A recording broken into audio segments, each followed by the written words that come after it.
ලෝකේ ජීවත් වෙන පුද්ගලයෝ ඔක්කොම එක හා සමාන නැහැ. සමහර මිනිස්සු අත්දැකීම් වලින් හරි පොහසත්. නමුත් සමහර මිනිස්සු අත්දැකීම් වලින් දුප්පත්. මතක තියාගන්න. අත්දැකීම් නොතිබූ පමණින් පුජ්‍යලයක මෝඩයක නොවන බව. අපි විභාගේ පාස් වුණත් විභාගේ ෆේල් වුණත් අපේ ජීවිත කතාව ඉදිරියට ගලාගෙන යනවා. අපිට ඕන විදිහට අපේ ජීවිතය වෙනස් කරගන්න පුළුවන්. සමාජයේ ඉදිරියේ පරාජිතයෙකු ලෙස කවදාකවත් රඟපාන්න එපා. අභියෝග ඉදිරියේ කඩා වැටිච්ච මිනිහෙක් ලෙස ලෝකේ ජීවත් වෙන්න එපා. මතක තියාගන්න වැටෙන එක නෙමෙයි ෆේල් වෙනවා කියන්නේ. එතනින් නැගිටින්න නැත්නම් තමයි ඔයා ෆේල් වෙන්නේ.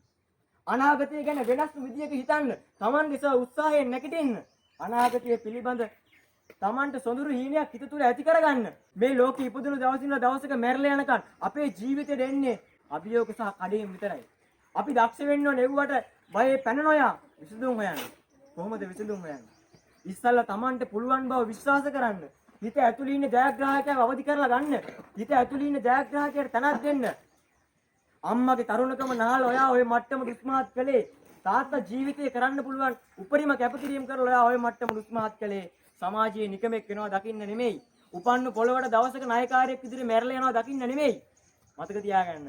මේ ලෝකේ මිනිස්සු ඔයාව මනින්නේ මිනිස්සුන්ට ඕන විදියට.